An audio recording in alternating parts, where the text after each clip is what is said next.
वज़ीर-ए-आज़म शहबाज शरीफ की ज़ेर सदारत कौमी इक़्तिसादी काउंसिल का अहम इजलास शुरू हो चुका है। वज़ीर-ए-आज़म हाउस में इस वक्त जारी है और इजलास में सूबाई वज़राए आला, इसके अलावा वज़ीर-ए-आज़म आज़ाद कश्मीर भी मौजूद हैं। कौमी इक़्तिसादी काउंसिल सालाना तरक्याती प्लान और अहम माशी अहदाफ की मंजूरी देगी। इसी पर बात करेंगे। फ़हद चौधरी हमें वीडियो लिंक के जरिए ज्वाइन करें। फ़हद बताइएगा, इजलास शुरू हो चुका है, कोई खबर आ रही है अंदर से, कोई क्या इंसाइट्स हैं अभी तक?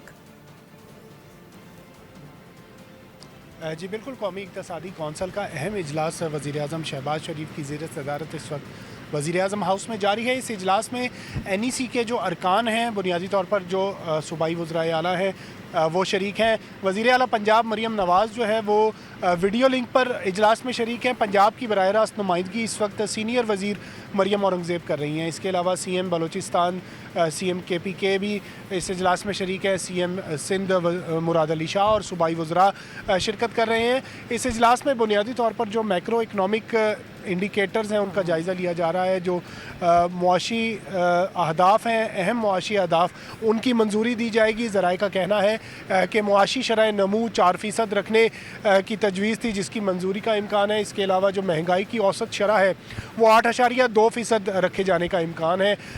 और सालाना तरक्याती जो प्रोग्राम है उसका हजम 4700 अरब रुपए से ज़ायद है, जिसकी मंजूरी का इम्कान है। जबकि विफाकी PSDP के लिए 1126 अरब रुपए की तजवीज़ दी गई थी, जिसमें आज ज़राए का कहना है कि कुछ कमी हो सकती है, 100 से 120 अरब रुपए कमी की जा सकती है। बहरहाल अहम फ़ैसले जो है इस इजलास में लिए जाएंगे।